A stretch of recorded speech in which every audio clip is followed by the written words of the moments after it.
To whom it may concern, if you are hearing this message, its intended recipient has been dead for roughly 300 years.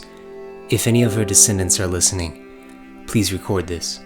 Many thousands of years from now, settlers may look to another horizon the way they did to the lands of the Americas, except this time, their eyes will sparkle at the stars and wish to come find my grave. Dear Lucy, what are the stars for? I know you're not hearing this, but maybe whatever's out there will, even though I know that no human will ever hear these words, most likely. I must say them. The chasm of space between us is my only audience, and the stars are my only witness. I know you always had an annoyingly precise answer for everything. You could tell me the exact size, how far away they were from Earth, how the stars were born, how the stars would die, how, if we could create a star in a bottle on planet Earth, we'd have enough energy to power humanity's wildest dreams, and our war generals would be out of a job. As you know, Lucy, I've always been annoyed by the reality that most of nature goes unnoticed and unappreciated. A sunset on the coast will be just as beautiful when you're on vacation, gawking at its beauty, as the next Monday when you're stuck in your office. Nature does not put on a show for us. It simply is. And so it is with the stars. They are as the sands of the sea, yet no one is watching them. Billions of suns blazing their fury into the void, yet no one is here to feel their warmth. Is this a tragedy? You could tell me everything about a star, Lucy, but you could never answer one simple question that I would ask you over and over, and that I ask you now. What are the stars for, Lucy?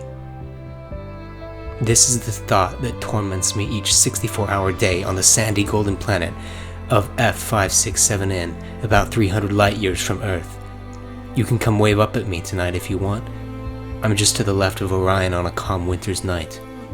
As far as I know, I'm the only sentient piece of matter for hundreds of light years in all directions. I wish you could see it, Lucy. The planet.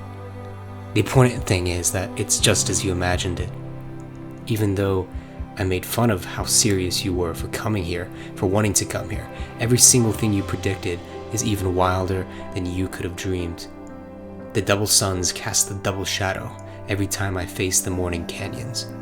Oh, how I beg the God I've made of the stars that there would be 4 shadows, and not 2. The sand is blonde, actually blonde, almost white. I'm starting to hallucinate, Lucy, but maybe that's not a bad thing. Sometimes I walk outside and think I'm standing on your head of golden hair. Lucy, your eyes are the same color as the towering rings around the planet. The deep ocean blue that took away any remaining free will from my soul when I first saw you. Although my small spacecraft in camp is completely self-sustaining, my mind, however, is not. After decades of solitude, I have conducted experiments and documented everything there is to know about this planet. What the atmosphere consists of. Is there water on the planet? Plot twist, there is no water. It's all coming from recycled good stuff.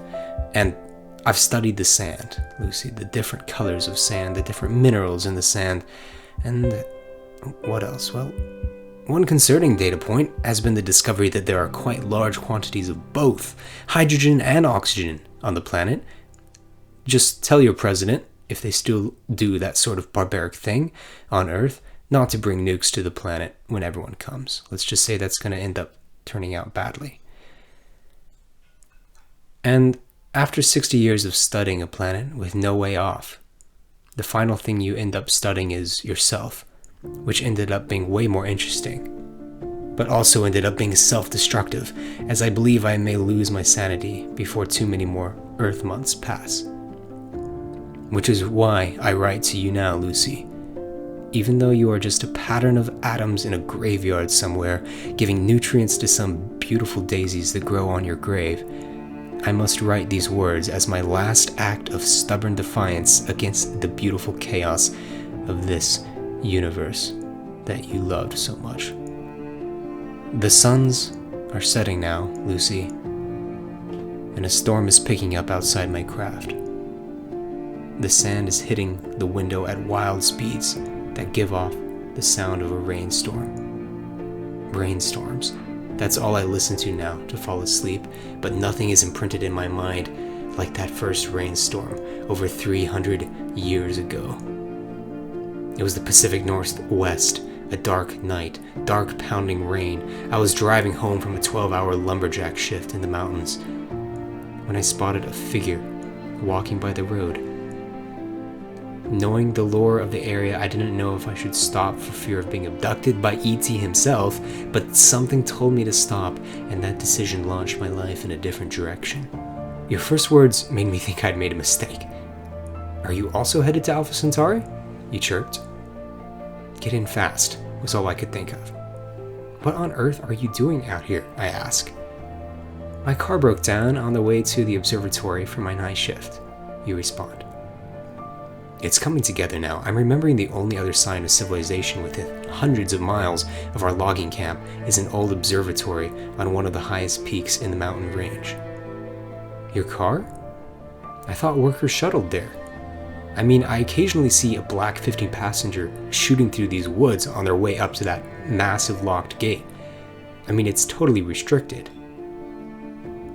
She gives me silence. Something I'm accustomed to with women giving me, but this silence has a different tone. She chuckles nervously. I can read her like a book. She realizes she's made an incredibly large verbal mistake and she's going to have to climb out of it.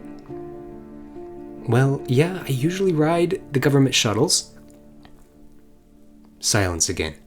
She pauses as if trying to decide what level of trust she should be on with a total stranger. We lock eyes. In half a second, we seem to be able to communicate two things. One, circumstances have turned us into wildly different people. But two, somehow we understand that deep down we are both wanderers. She sighs and continues quietly but confidently. I need to understand something for myself. Well, illegal shit is just the kind of thing I was hoping to get up to tonight, I quip. Come on, I have a pass, and nobody actually cares. I'm the lead researcher, she says, with those eyes that will now actually end up being the death of me, considering my position. A pass for the gate? No, it's a good thing you have a truck. 'Cause I know a way. She directs me onto a bumpy side road that leads along the ridge of the peak. The rain stops suddenly. My friends are out again, she says as she cranks down the window of the Ford F-250 and sticks her head out at the stars. Cynicism is an addictive drug. After Afghanistan and multiple injuries as a lumberjack, the American healthcare system, well, let's just say I don't have what it takes right now to get excited about a starry sky. I see that she's in love with life in every possible way, but the pain in my mind thankfully protects me from the happiness I'm being exposed to. I try to hide it by finally getting the courage to ask her name. Lucy, she says. Well, Lucy, I think. Please, just don't pull the football away from me at the last second here. But then again, I don't have much to lose. We've arrived.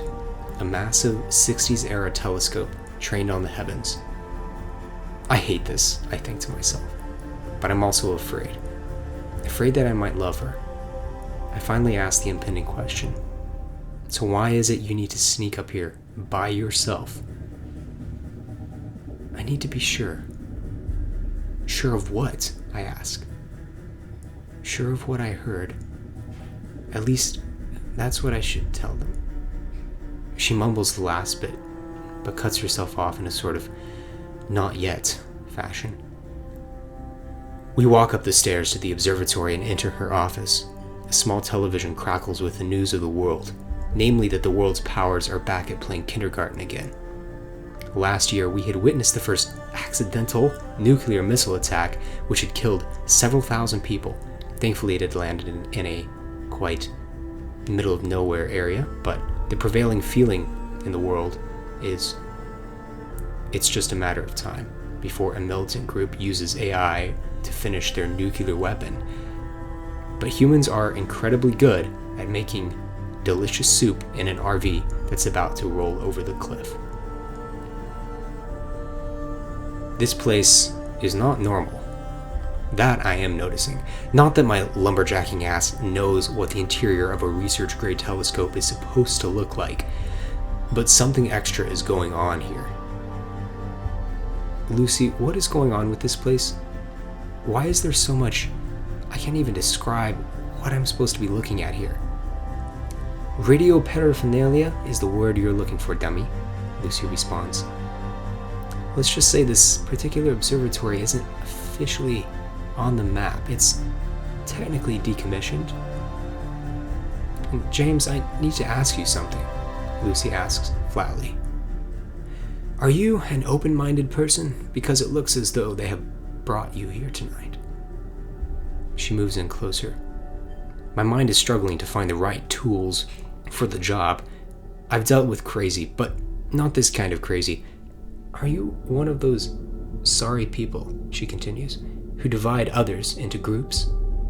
Critical thinkers and everyone who has a different opinion than you? The moon casts a beam of light into the strange room, and Her Majesty steps into it as she continues.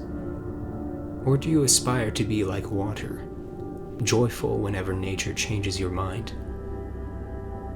I'm too uncomfortable, I respond. Lucy, I'm actually thirsty right now, so water sounds great. She laughs, happy to be in the presence of someone who doesn't take her as seriously as her peers. But I'm still confused, I continue. Why does this equipment look so strange? Lucy offers. Well, this equipment... She simply stops speaking and walks out of the observatory onto the observation deck. I'm right behind her. Look, Lucy, you're the one who took a stranger to see your genuinely creepy science experiment in the middle of the forest. I mean, me and the guys up at the logging camp, when we're working and we see one of these black vans headed up the mountain, we make jokes that they're working on the next, great American man-made horror. And yeah, I may be dumb, but now that you've got me a little concerned, I'd like to know what the actual hell you're building in here, because this seems off. I don't know what to think. She waits. Something I have noticed is very common with her. And then speaks deliberately. It's all been them. She speaks the words towards the fading horizon. They've shown me the blueprints. They showed me exactly how to build everything you see in here. They have shown me how to find them. And I'm going there, James. I'm going there. She flashes her blue demon eyes at me once again. And apparently, they've brought you to me. Terrified, I refrain from blonde jokes of any kind.